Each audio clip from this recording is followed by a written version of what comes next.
خداوند کے قلعے میں مرکز میں اس ڈھانچے کو وسیع کرنے کے لیے اور بہت سی عمارتیں ہیں۔ خداوند کے نزدیک پترس، یوحنا اور یعقوب کے گھر واقع ہیں۔ دوسرے شاگردوں کے گھر ان کے عین پیچھے واقع ہیں۔ وہ جو زمین پر ہمیشہ خداوند کے ساتھ ساتھ چلتے تھے، وہ آسمان میں بھی خداوند کے ساتھ سکونت کریں گے۔ یہ ایسے ہے جیسے یسوع نے لوکا 22ویں باب کی 3 آیت میں وعدہ کیا کہ تاکہ میری بادشاہی میں میری میز پر کھاؤ پیو، بلکہ تم تختوں پر بیٹھ کر اسرائیل کے 12 قبیلوں کا انصاف کرو گے۔ اس سے بھی ہم خدا باپ کی محبت کو محسوس کر سکتے ہیں۔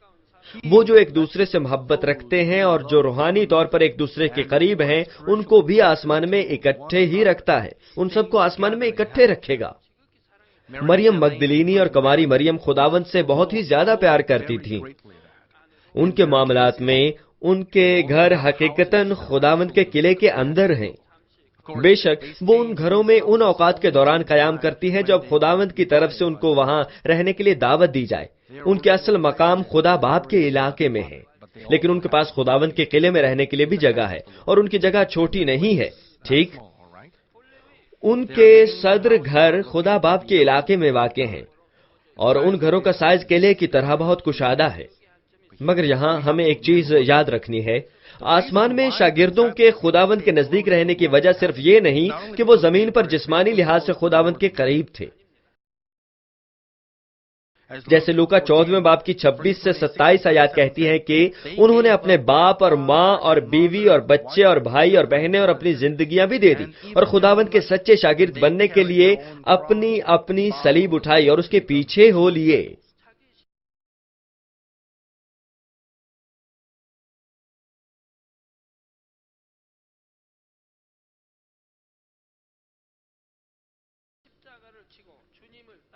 جیسے متی 20ویں باب کی 22 سے 23 آیات میں بھی جب خداوند نے مصیبت کا پیالہ لیا تو شاگردوں نے بھی اس کے لیے مصیبت کا پیالہ لیا، یعنی انہوں نے اپنی ساری زندگی انجیل کی منادی کی۔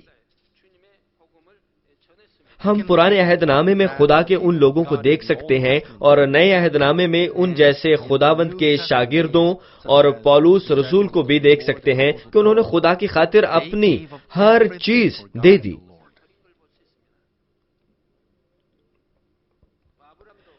ابراہم نے اپنا خاندان اور جائیداد چھوڑ دی اور اس جگہ چلا گیا جس کی خدا نے ہدایت دی۔ پولس رسول نے ہر چیز چھوڑی اور خداوند کے پیچھے ہو لیا، اور اپنے ماں باپ کو، اپنے بھائیوں اور بہنوں کو چھوڑ دیا، اور حتیٰ کہ اپنی زندگی بھی دے دی۔ وہ سب خدا کے حقیقی فرزند تھے۔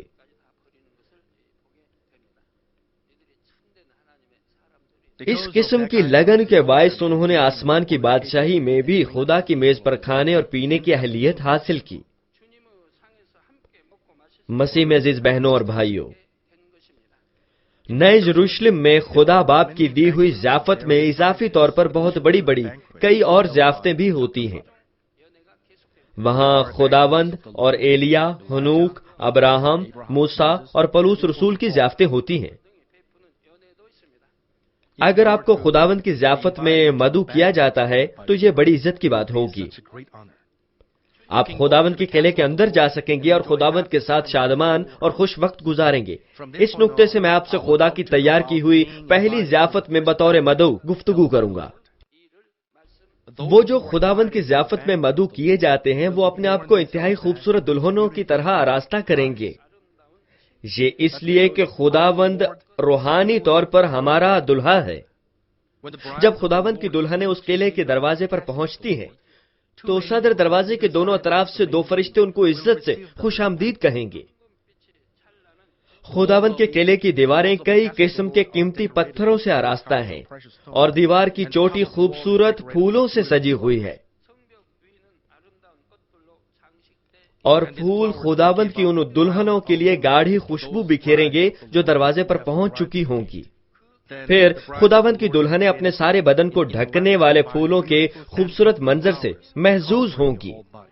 آخر میں صدر دروازہ کھلے گا جب وہ خداوند کے قلعے میں داخل ہوں گی، تو وہ نرم اور خوبصورت موسیقی سن سکیں گی جو ان کی روح کی گہری سطح کو چھو جائے گی۔ جب وہ اس قسم کی حمد سنیں گی، وہ بہت سکون اور خوشی محسوس کریں گی۔ وہ خدا باپ کی محبت کی لہروں کو بھی محسوس کریں گی جس نے اس مقام کی طرف ان کی رہنمائی کی۔ فرشتے تب تک ان کی محافظت کرتے رہیں گے جب تک وہ خداوند کے قلعے کی صدر عمارت میں داخل نہ ہو جائے جو کچھ فاصلے پر ہوگی۔ وہ بہت سی خوبصورت عمارتوں اور باغات میں سے گزریں گے جو کامل ہم آہنگی سے ترتیب دیے گئے ہوں گے۔ جب وہ شفاف شیشے جیسی سنہری سڑک پر چلیں گے تو ان کے دل اپنے محبوب خداوند سے ملاقات کے جذبے سے سرشار ہو جائیں گے۔ جب وہ خداوند کے قلعے کی صدر عمارت کے قریب جائیں گی، وہ دیکھیں گی کہ خداوند ان کو لینے باہر آ چکا ہے۔ جس لمحے وہ خداوند سے ملیں گی، ان کی آنکھوں سے آنسو بہہ نکلیں گے۔ وہ اس قدر تیزی سے دوڑیں گی جیسے کہ وہ خداوند سے ملنے کے لیے ہوا میں اڑ رہی ہوں۔ اپنے کھلے ہوئے بازوں اور محبت اور ترس بھرے فروتن چہرے کے ساتھ خداوند ان کو گلے لگائے گا جن کو اس نے مدعو کیا ہوگا۔ خداوند ان کو یہ کہتے ہوئے خوش آمدید کہے گا کہ آؤ میری خوبصورت دلہنوں، خوش آمدید۔ جن کو اس طرح گرم جوشی سے خوش آمدید کہا جائے گا، وہ کہیں گی مجھے دعوت دینے کے لیے سچ مچ شکریہ۔ اور وہ اپنے خداوند کی دلی دوستی پر جذبات بھرے اقرار کریں گی۔ پھر وہ حقیقی محبوباؤں کی طرح ہاتھ پکڑ کر چہل قدمی کریں گی۔ صدر عمارت کی دائیں جانب ایک بڑی گول جھیل ہے۔ یہ زمین پر گلیل کی جھیل کی یادگار جیسی ہے۔ وہ جنہوں نے اس جگہ کے لیے خداوند سے دعوت نامہ پایا، خداوند ان کی رہنمائی کرے گا۔ اگرچہ شکل و صورت گلیل جھیل کی یاد دلاتی ہے، لیکن اس کا سائز غیر معمولی طور پر بڑا ہے۔ وہ اپنی زمینی خدمت کے دوران والی اپنے دل کی کیفیت اور حالات کی تفصیل سے وضاحت کرے گا۔ جب وہ زمین پر تھا تو اس نے گلیل کی جھیل کے آس پاس بہت سے کام کیے۔ وہاں اس نے طوفان اور سمندر کو ٹھنڈا کیا تھا اور وہ پانی پر چلا تھا، اور پترس نے گہرے پانی میں اپنا جال ڈالا تھا۔ گلیل کی جھیل اور اس کے آس پاس ایمان کے بہت سے کام ہوئے تھے۔ خدا باپ نے خداوند کے قلعے میں وہ جھیل انہی کاموں کو یاد کرنے کے لیے بنا رکھی ہے۔ اس جھیل میں کئی رنگوں اور کئی شکلوں کی مچھلیاں تیرتی ہیں اور آب و تاب سے چمکتی ہیں۔ وہاں 153 مچھلیاں بھی ہیں جن کا ایک رنگ اور ایک جیسی شکل ہے۔ یہ یوحنا 21 باب میں درج واقعے کی ایک یادگار ہے۔ گلیل کی جھیل میں پترس سمیت 7 شاگرد مچھلیاں پکڑ رہے تھے۔ پچھلے 3 سال سے وہ یسوع کے ساتھ کام کرتے رہے تھے، مگر یسوع کے مرنے کے بعد سے انہوں نے دوبارہ مچھلیاں پکڑنی شروع کر دی تھی، لیکن ساری رات جال ڈالنے کے باوجود وہ کچھ نہیں پکڑ سکے تھے۔ اور جی اٹھا ہوا خداوند ان پر ظاہر ہو گیا۔ اس نے ان سے کہا کہ کشتی کی دائیں جانب جال ڈالو تو تم مچھلیاں پکڑنے کے قابل ہوگے، لیکن در حقیقت وہ نہ سمجھے کہ یہ جی اٹھا ہوا خداوند ہے۔ انہوں نے ساری رات انتظار کیا مگر کچھ نہ پکڑا۔ بس وہ کتنے تھکے ہوں گے، لیکن انہوں نے حکم مانا۔ لیکن پھر بھی انہوں نے اس کی بات سنی۔ پہلے سے ہٹ کر ہم ان کے غرور یا خودی کو غائب ہوا دیکھ سکتے ہیں۔ میں یہ بھی امید کرتا ہوں کہ آپ بھی اپنی خودی کو چھوڑیں گے اور چھوٹے سے بچے کی بات بھی سننے کے لائق ذہن رکھیں گے۔ جب پترس اور شاگردوں نے اس کی بات مانی تو انہوں نے بہت سی مچھلیاں پکڑی، حتیٰ کہ گنتی نہ ہو سکی۔ جب بعد میں وہ مچھلیوں کو خشکی پر لائے اور گنتی کی تو یہ 153 تھی۔ خداوند نے شاگردوں کے ساتھ بھنی ہوئی مچھلی کھائی۔ پھر اس نے اپنے شاگردوں کو مستقبل کی خدمت کے بارے میں ہدایت کی۔ اس نے ان سے کہا کہ زندہ رہنے کے لیے مچھلی نہ پکڑو بلکہ آدمیوں کو پکڑو، یعنی انجیل کی منادی کرو اور روحوں کو بچاؤ۔ خصوصاً اس نے 3 بار پترس سے پوچھا، کیا تو مجھ سے محبت رکھتا ہے؟ کیا تو مجھ سے محبت رکھتا ہے؟ کیا تو مجھ سے محبت رکھتا ہے؟ اور اس نے تمثیل میں بتایا کہ کس طرح روحوں کی حفاظت کرے۔ گلیل کی جھیل میں 153 مچھلیوں کا واقعہ ایسا ہے جو خداوند اور شاگردوں دونوں کے لیے ناقابل فراموش حیثیت رکھتا ہے۔ خدا باپ نے اس واقعے کو ہمیشہ یاد رکھنے کے لیے وہ 153 مچھلیاں خداوند کے کیلے کی جھیل میں ڈالی ہیں۔ اس کا یہ مطلب نہیں کہ جھیل میں صرف 153 مچھلیاں تھیں، وہاں اور بھی مچھلیاں تھیں۔ جب خداوند اور اس کے بلائے ہوئے ایماندار ان تک پہنچتے ہیں تو وہ مچھلیاں اپنے کرتب دکھانے کے لیے اوپر ہوا میں اچھلتی ہیں، اور مچھلیوں کے توازن ان لوگوں کو لطف اور خوشی دینے کے لیے رنگ برنگی چمکدار روشنیاں دیں گے۔ خداوند جھیل پر چلے گا جیسے اس نے زمین پر کیا، تب مدعو کیے ہوئے لوگ جھیل کے ارد گرد کھڑے ہوں گے اور خوشی بھرے دل سے اس کو دیکھیں گے۔ خداوند ان کو وہ کیفیت تفصیل سے بتائے گا جب وہ زمین پر پانی کے اوپر چلا تھا۔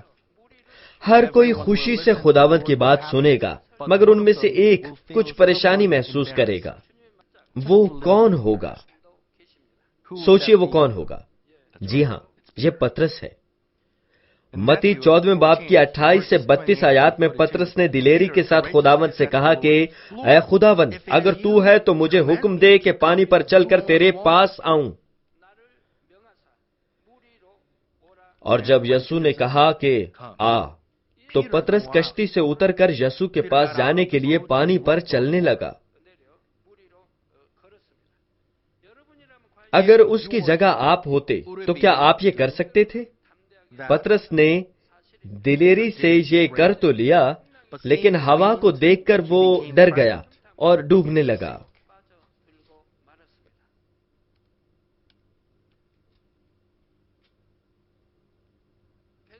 وہ ایک پیدائشی ماہی گیر تھا، مگر وہ طوفان کے سامنے کچھ نہیں کر سکتا تھا۔ کوئی بات نہیں کہ آپ تیراکی میں کتنے ہی ماہر ہوں، مگر بڑی بڑی لہروں کے سامنے آپ مرنے کے سوا کچھ نہیں کر سکتے، کچھ بھی نہیں۔ گلیل میں طوفان بہت شدید تھا۔ یسوع نے فوراً ہاتھ بڑھا کر اسے پکڑ لیا اور اس سے کہا، اے کم اعتقاد، تو نے کیوں شک کیا؟ اگرچہ نسبتاً وہ مضبوط ایمان رکھتا تھا، اس طرح اس پر ظاہر ہو گیا۔ اگر وہ خداوند پر پوری طرح ایمان رکھتا تو چونکہ خداوند عین اس کے ساتھ تھا، وہ کبھی شک نہ کرتا اور پانی پر چلتا رہتا۔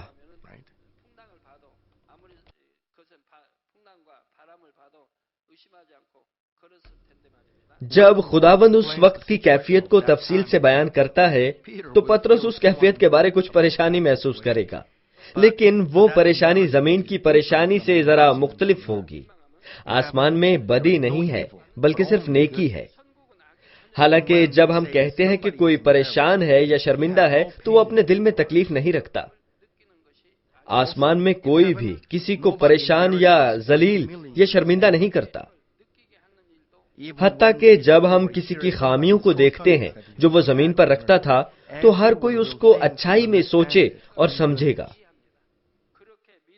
جو ایسا کم اعتقاد تھا وہ صرف نئے یروشلم کی طرف رہنمائی کرنے پر ہی خدا باپ کا شکر ادا کرے گا۔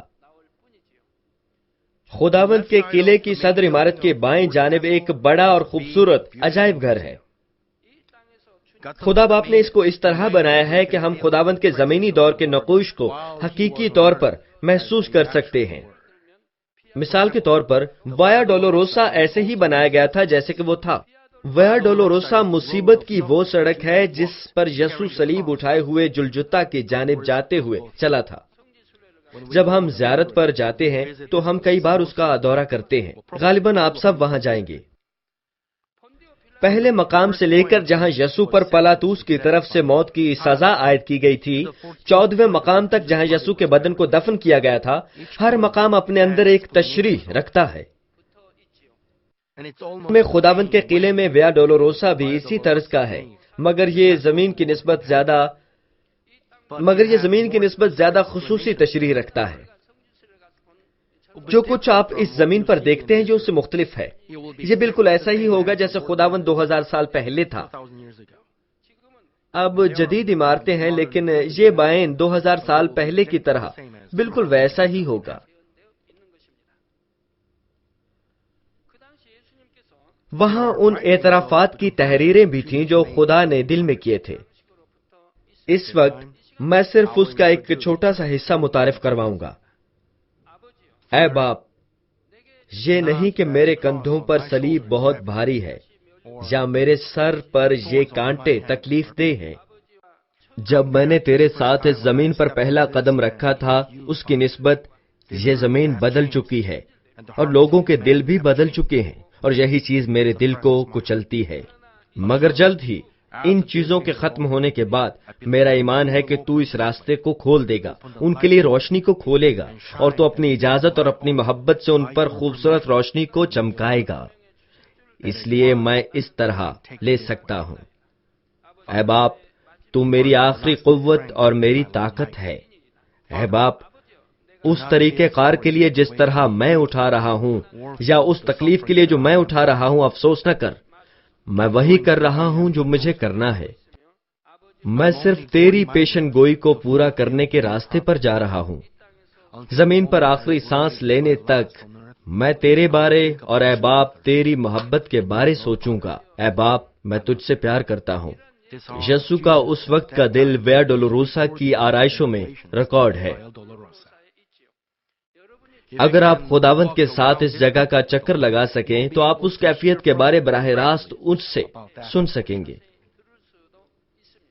وہ اس کے بارے تفصیل سے بتائے گا کہ خدا باپ کو یسوع کے سپرد وہ ذمہ داری کیوں کرنی پڑی، یسوع نے وہ ذمہ داری کس قسم کے رویے کے ساتھ وصول کی، یسوع زمین پر پیچھے رہ جانے والے اپنے شاگردوں کے لیے کس قسم کا دل رکھتا تھا، اور اس کے دل کے بارے جب وہ سردار کاہن اور پلاتوس کی کچہری میں کھڑا تھا۔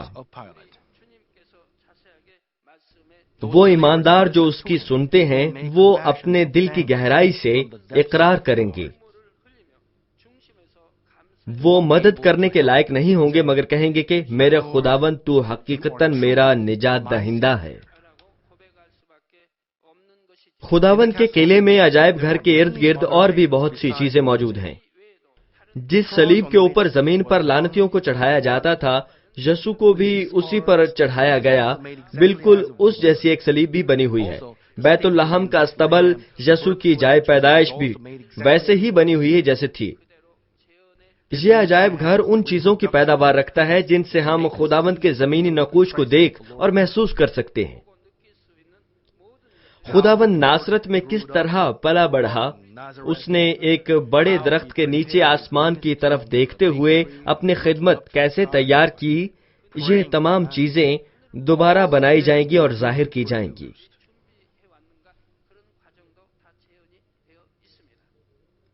لیکن اس کا یہ مطلب نہیں کہ وہ دوبارہ تیار کی جانے والی چیزیں خراب ہونے والی لکڑی یا میٹیریل سے بنی ہیں، یا ان میں کسی قسم کی زمینی مہک ہے۔ وہ آسمانی میٹیریل سے بنی ہیں، مگر اس طرح کہ ہم انہیں بالکل زمینی چیزوں کی طرح محسوس کریں گے۔ خداوند کے قلعے میں ایک خاص سڑک ہے۔ نئے یروشلم میں عام طور پر سونے کی سڑکیں ہیں، لیکن خداوند کے قلعے میں یہاں اور وہاں بہت سی سڑکیں قیمتی پتھروں کی بھی ہیں۔ وہ جواہراتی سڑکیں خوبصورت قیمتی پتھروں کی بنی ہوئی ہیں۔ جب کوئی ان پر چلتا ہے تو جواہرات کی روشنی اسے احساس دلاتی ہے جیسے کہ وہ پانی پر چل رہا ہو۔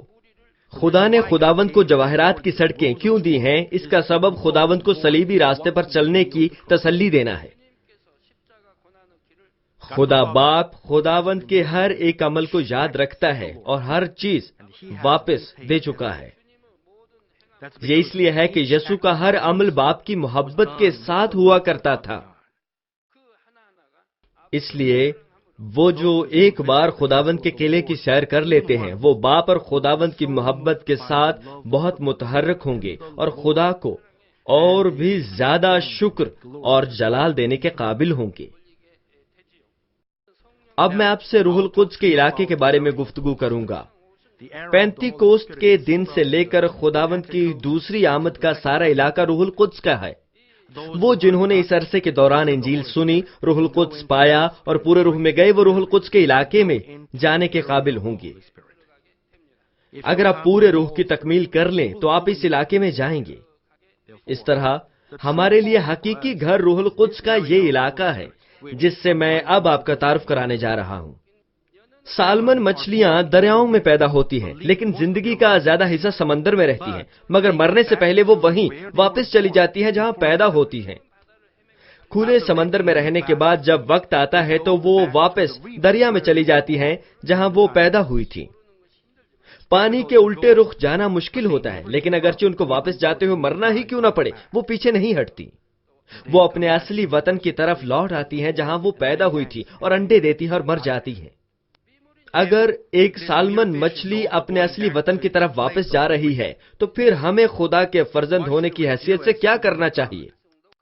خدا پرندوں، کیڑے مکوڑوں اور جانوروں کو جینے کی راہ دیتا ہے۔ وسیع سمندر کے اندر سالمنز کے پاس کوئی نقشہ یا پرکار نہیں ہوتی، لیکن وہ عین اسی جگہ جاتی ہیں جہاں وہ پیدا ہوئی تھی۔ اگر خدا ان کو یہ قابلیت نہ دیتا تو وہ ایسا کرنے کے قابل نہ ہو پاتی۔ خدا نے ان کو ایسی چیز دے رکھی ہے جو انسانوں کے پاس بھی نہیں ہے، اور یہ خوبی خدا نے ان کی بقا کے لیے دے رکھی ہے۔ عبرانیوں 6 باب کی 19ویں آیت کہتی ہے، وہ ہماری جان کا ایسا لنگر ہے جو ثابت اور قائم رہتا ہے اور پردے کے اندر تک بھی پہنچتا ہے۔ مجھے امید ہے کہ اس پیغام کے ذریعے آپ امید کی ڈوری کو زور سے پکڑ لیں گے اور اپنی جان کے لنگر کو نئے یروشلم میں ڈالیں گے۔ میں خداوند کے نام میں دعا کرتا ہوں کہ ایسا کرنے سے آپ روح القدس کے علاقے میں پہنچ جائیں۔ مسیح میں عزیز بہنوں اور بھائیوں، روح القدس کا علاقہ خدا کے تخت کے نیچے بائیں جانب واقع ہے۔ وسطی حصے میں کئی سائز میں عمارتیں واقع ہیں جس سے وہ پیاز نما گنبدی عمارتیں کہلاتی ہیں۔ وہ روح القدس کا قلعہ ہے۔ عام طور پر اگر آپ روح القدس کا قلعہ دیکھیں تو یہ ماں کی گود کی طرح نرم اور گرم دکھائی دیتا ہے۔ مرکز میں عقیق سے ڈھکی ہوئی ایک بڑی اور شاندار عمارت واقع ہے، یہ سرخ موتی بھی کہلاتی ہے۔ خداوند کے علاقے میں بھی ایسا ہی ہے۔ آب حیات کا دریا جو خدا کے تخت سے نکلتا ہے، خداوند کے قلعے کی صدر عمارت میں سے گزرتا ہے اور خداوند کے علاقے کے ہر کونے میں جاتا ہے۔ ہو سکتا ہے کوئی پوچھے کہ روح القدس حقیقی وجود رکھتا ہے یا نہیں، لیکن خدا باپ، خدا بیٹا اور خدا روح القدس واقع ہیں۔ یہ خدا کی تثلیث ہے، تو وہ ایک کیوں نہیں رکھتا؟ پیدائش میں خدا نے آدم اور حوا کو تخلیق کیا یہ کہہ کر کہ ہم انسان کو اپنی صورت پر پانی شبیہ کی مانند بنائیں۔ اگر روح القدس وجود نہیں رکھتا تو خدا نے یہ کیسے کہا؟ اگر صرف خداوند ہی وجود رکھتا تھا تو خدا نے صیغہ جمع کیوں استعمال کیا؟ یہاں پہ صیغہ واحد کیوں نہیں ہے؟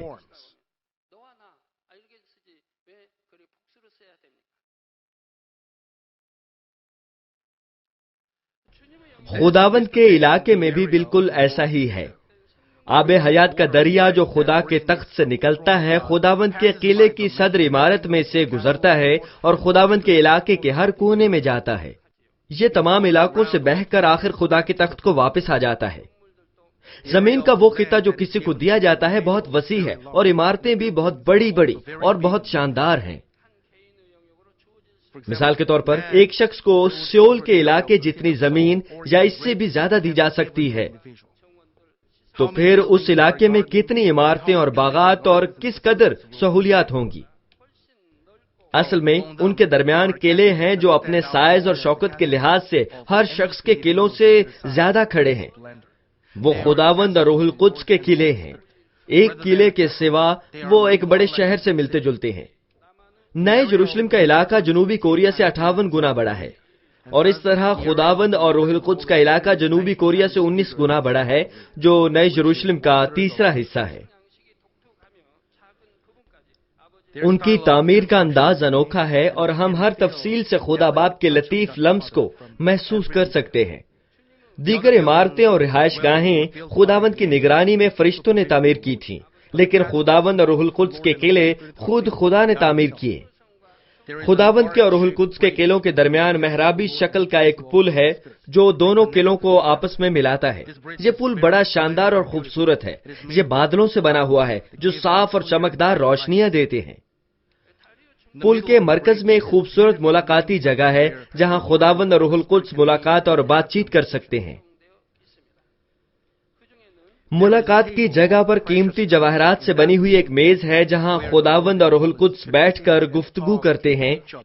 اور اس کے اوپر قوس قزح کے چمکدار رنگوں کی ایک خوبصورت آفتابی چھتری بھی موجود ہے۔ اس کے اندر صرف خداوند اور روح القدس ہی داخل ہو سکتے ہیں۔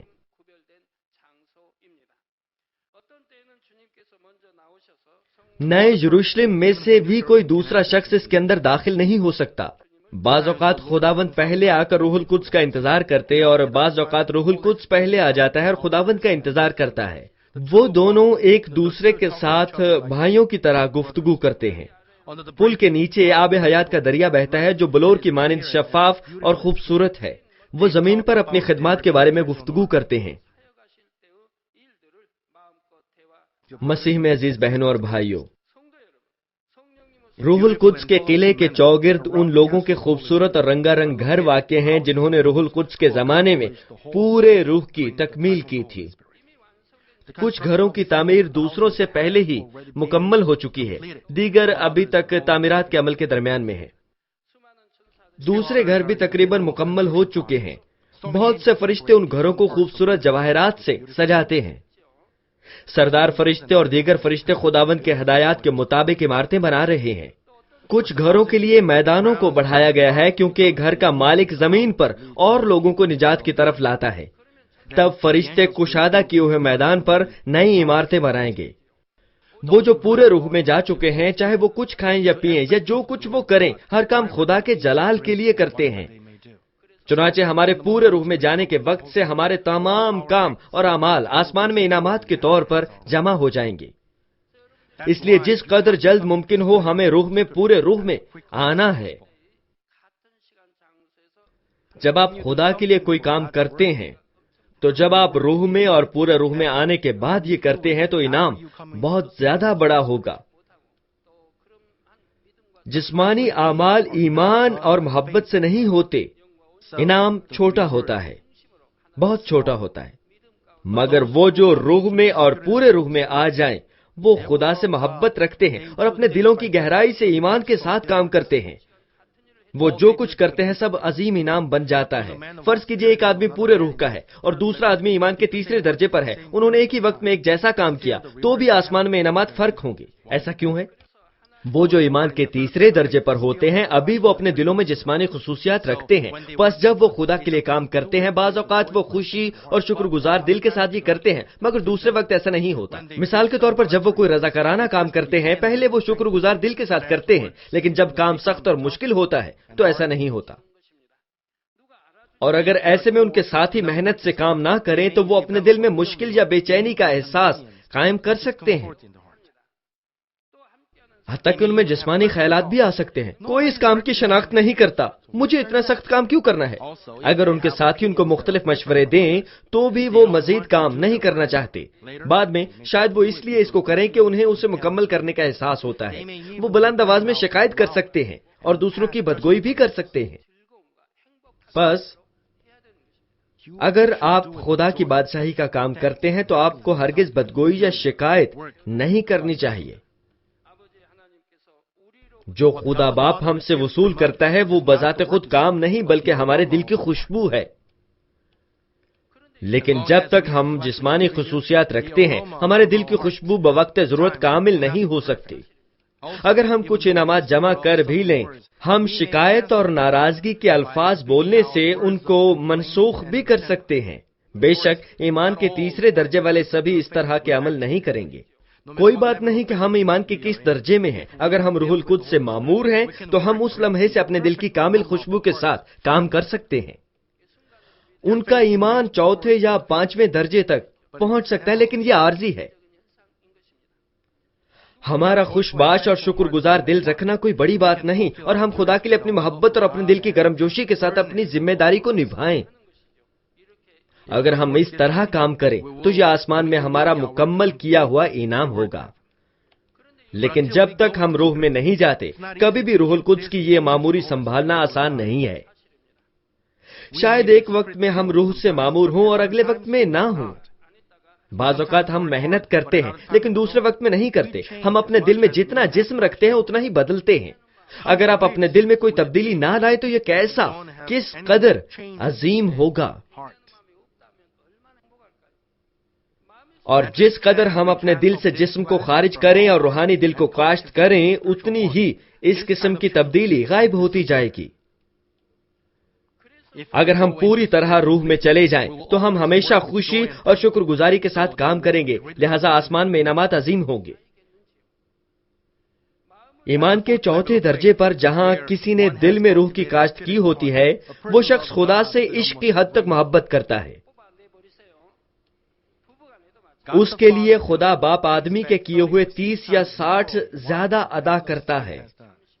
آسمانی انعامات پر بھی یہ چیز لاگو ہوتی ہے۔ مزید یہ کہ پورے روح کا آدمی جو ایمان کے 5ویں درجے پر ہوتا ہے، ہر چیز میں خدا کو خوش کر سکتا ہے۔ خدا باپ کم از کم 60 گنا لوٹاتا ہے، اور جو کچھ پورے روحانی آدمی نے کیا ہوتا ہے اس سے 100 گنا زیادہ بھی لوٹاتا ہے۔ اس لیے میں آپ کو دلیل دے رہا ہوں کہ جلدی سے روح میں اور پورے روح میں آئیں۔ ایک بار آپ روح میں اور پورے روح میں آ جائیں تو آپ خدا سے بہت زیادہ مدد حاصل کریں گے۔ میں فرشتوں سے بہت سی مدد حاصل کرتا ہوں۔ میرے حلقہ احباب کے لوگ جانتے ہیں کہ میں فرشتوں سے کتنی مدد حاصل کرتا ہوں۔ یہ واضح طور پر دیکھی جا سکتی ہے۔ شخصی طور پر میں فرشتوں سے بہت مدد لیتا ہوں، چونکہ آپ ہر صورت میں اپنی ساری طاقت سے خدا کے لیے کام کر رہے ہیں۔ جو کچھ آپ کر رہے ہیں، اگر اس سے 30، 60 یا 100 گنا زیادہ انعامات حاصل کریں تو یہ کتنا اچھا ہوگا۔ اگر آپ بھی نئے یروشلم میں جانا چاہتے ہیں تو یقیناً آپ کو بہت سے انعامات جمع کرنے ہوں گے۔ وہ خطہ جو کسی شخص کو ملتا ہے وہ ہمارے تصور سے کہیں زیادہ بڑا ہوتا ہے۔ بہت سی عمارتیں بنانے اور ان عمارتوں کو قیمتی جواہرات سے سجانے کے لیے آپ کو بہت سے انعامات جمع بھی کرنے ہیں۔ مجھے امید ہے کہ آپ اس روحانی اصول کو سمجھیں گے اور تمام پہلوؤں میں ایمانداری سے کام کریں گے تاکہ آپ جلدی سے روح میں اور پورے روح میں آ سکیں۔ مسیح میں عزیز بہنوں اور بھائیوں، خدا باپ ہمیں ہمارے چرچ کے کچھ ممبرز کے آسمانی گھروں کے بارے میں بتا چکا ہے۔ یہ انعامات ان کو تب دیے جائیں گے جب وہ پورے روح کی تکمیل کریں گے اور ایمانداری سے اپنی ذمہ داریوں کو پورا کریں گے۔ اول، میں آپ کے ساتھ اس خاتون کے گھر کے بارے میں بات کروں گا جو خدا کی بادشاہی اور راست بازی کے لیے دن رات گرم جوشی سے دعا کرتی ہے اور اس طرح چرچ کو بہت زیادہ مضبوط کرتی ہے۔ اس خاتون کا گھر دعا اور برداشت کی خوشبو سے تعمیر کیا جائے گا۔ یہ داخلے سے چمکدار جواہرات سے آراستہ کیا گیا ہے اور خاص کر وہاں بہت بڑا موتی ہے۔ اس خاتون پر بڑے مایوس کن واقعات گزرے جب تک کہ اس نے وہ چیزیں چھوڑ نہ دی جن کو وہ اپنے لیے بہت قیمتی سمجھتی تھی، لیکن اس نے یہ کہہ کر دعا کی کہ اے باپ، میں آپ سے اتنا پیار کرتی ہوں کہ میں نے آپ کو وہ چیزیں پیش کر دی جن سے میں پیار کرتی تھی، اس لیے اے باپ مہربانی فرما کے مجھے ثبوت دکھلائیں کہ آپ بھی مجھ سے پیار کرتی ہیں۔ جب تک اس کا دل باپ کی محبت سے بھر نہ گیا، اس نے آنسو بھری دعاؤں اور برداشت کے ساتھ بہت سے دن گزارے۔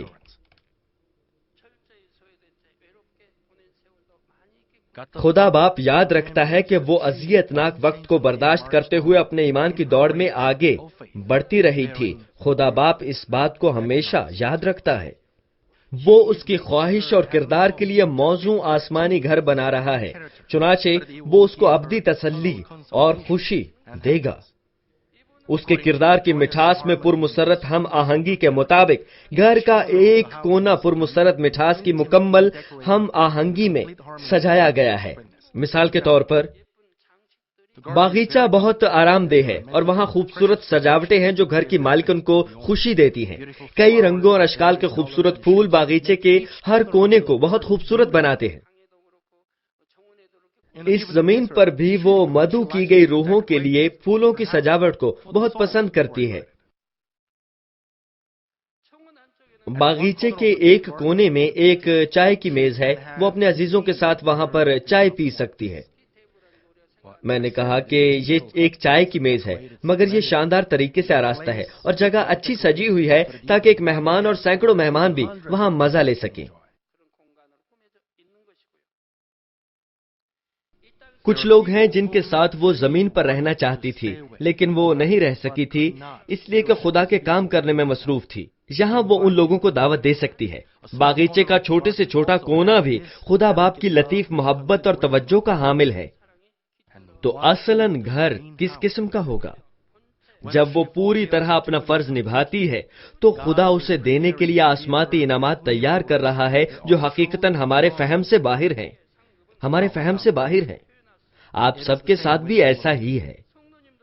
مجھے امید ہے کہ آپ یقین کریں گے کہ خدا آسمان میں آپ کا گھر آپ کے اچھے زمینی کردار اور ذائقے کے مطابق بنائے گا۔ اب میں ایک اور خاتون کے گھر کا تعارف کراتا ہوں۔ اس خاتون نے اشاعت کے ذریعے خدا کی بادشاہی میں بہت بڑا حصہ ڈالا۔ اس خاتون کے صدر گھر میں بہت سے کمرے ہیں اور ان میں ایک کمرہ بہت خاص ہے۔ اس کمرے میں ایک سونے کی میز ہے، سونے کی سجاوٹ کے ساتھ ایک خوبصورت کرسی ہے اور ایک سونے کا شمعدان ہے۔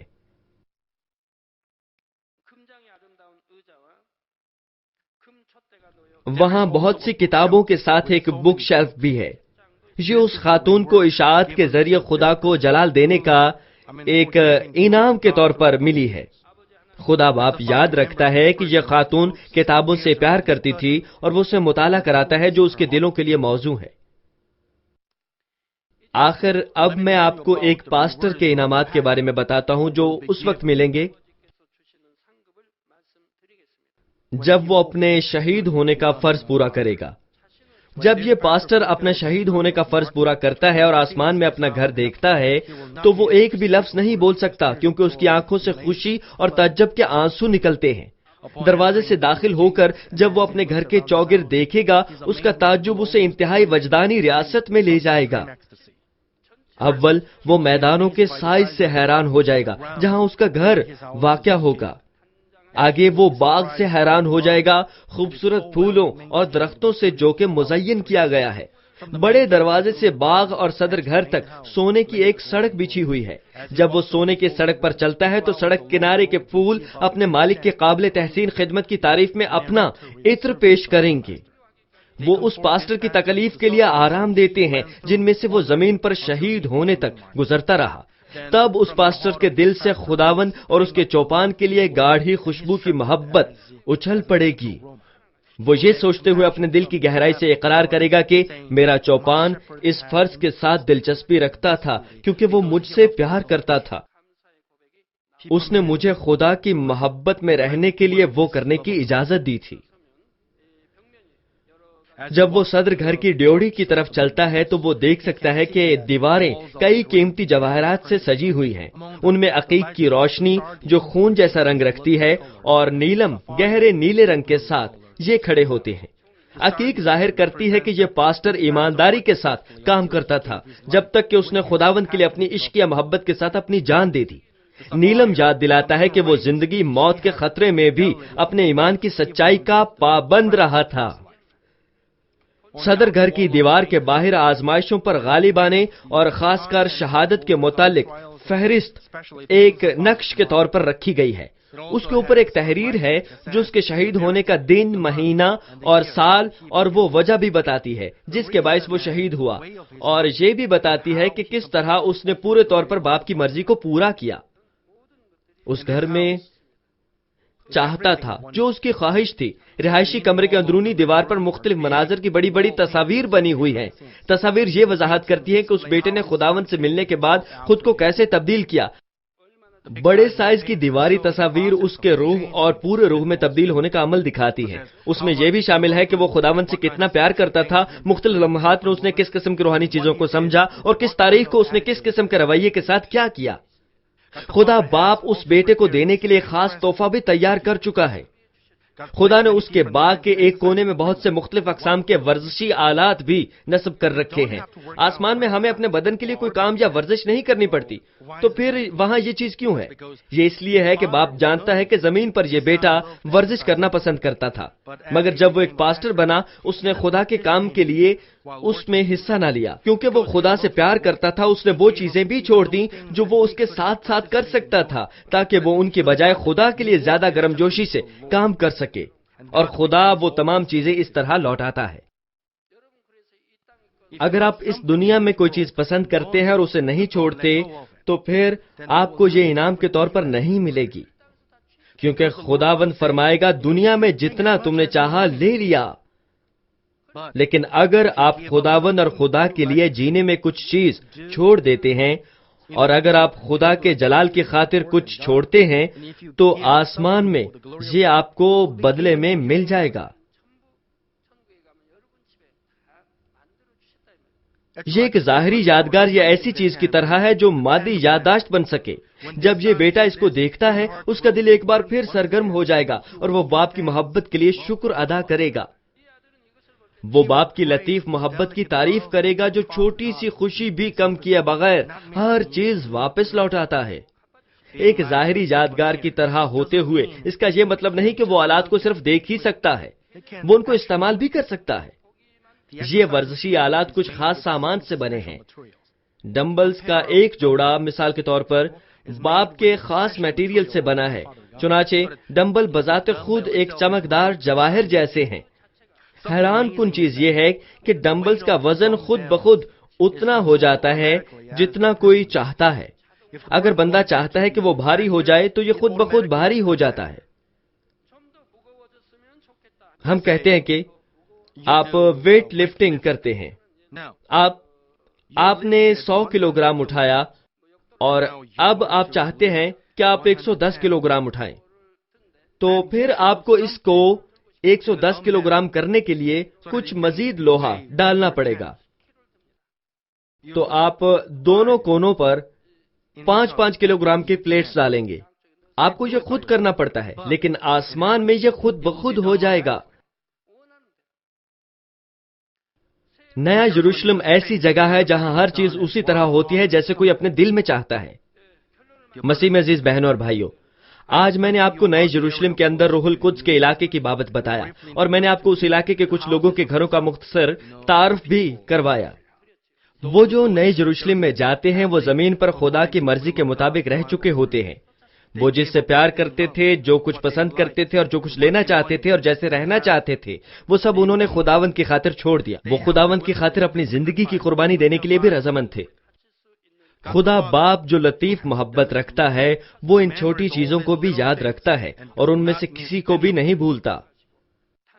وہ آسمانی انعام کی صورت میں سب کچھ لوٹاتا ہے۔ آج کی پڑھی جانے والی عبارت یوحنا 13 باب کی 32ویں آیت کہتی ہے، اور خدا بھی اسے اپنے جلال میں جلال دے گا، بلکہ اسے فی الفور جلال دے گا۔ وہ جو نئے یروشلم میں آتے ہیں وہ ہیں جو صرف خدا کے جلال کی خاطر زندہ رہتے تھے، اس لیے انہیں ہمیشہ ہمیشہ کے لیے اس جلال کا لطف اٹھانا ہے۔ وہ جلال کا لطف اٹھائیں گے۔ وہ ہمیں بھرپور آرام اور محبت بخشتا ہے، چنانچہ ہمارا خود پر قابو اس چیز کو چھوڑ دے گا جسے ہم پسند کرتے ہیں اور جس میں خود کو باندھنے کی کوشش کرتے ہیں، اور وہ انعام بن جائے گا۔ وہ جو اس قسم کی آسمانی عزت کو دیکھتے ہیں وہ اپنا آپ دینے میں بھی بوجھ محسوس نہیں کریں گے، بلکہ یہ پرمسرت اور شکر گزاری ہوگی۔ میں امید کرتا ہوں کہ آپ بڑی امید کے ساتھ زمینی چیزوں کو چھوڑ دیں گے اور اوپر کی چیزیں آسمانی عزت حاصل کریں گے۔ میں خداوند کے نام میں دعا گو ہوں کہ آپ بھی نئے یروشلم کے اندر روح القدس کے علاقے میں اپنا گھر حاصل کریں گے۔ یسوع مسیح کے نام میں آمین۔